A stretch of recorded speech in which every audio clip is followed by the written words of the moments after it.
Gikalipay sa mga tricycle driver o delivery rider sa General Santos City ang kapin 3 pesos nga pag-ubos sa presyo sa gasolina sugod karong adlaw. Samtang dunasay pag-ubos sa presyo sa matag litro sa diesel o kerosene. Ano ang report ni Abby Caballero?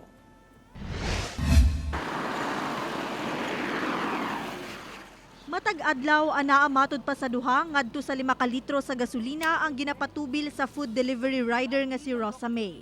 Busa gikalipay niini ang big time oil price rollback nga gipatuman sugod adlawng Martes.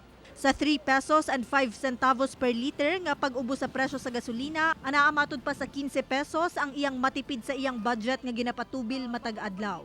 Kanang 15 pesos, isa ka serve na rice na po na sa mga rider. Kung dili migkuan, kahit papano naadyo sa ikakuan. Ang pag-ubos sa presyo sa gasolina, bintaha sab matod pa sa mga tricycle driver sa General Santos City. Lipay kayo kay siyempre makatabang kini sa tanang mga drivers. At least na mas bawasan po ang kuan ang among pagsaper ining taas nga gasolina, makatabang ni sa mua.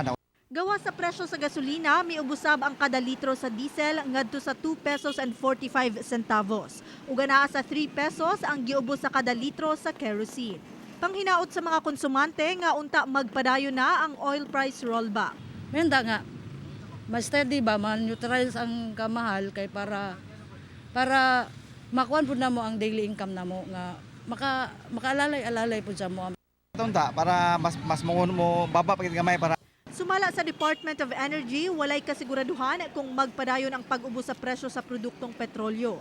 Sanglit paigo lang sab karon ang supply tungod nagmenos og produksyon ang Russia ug Saudi Arabia. Kauban si Gary Balantay sa kamera. Ako si Abby Caballero para sa One Mindanao.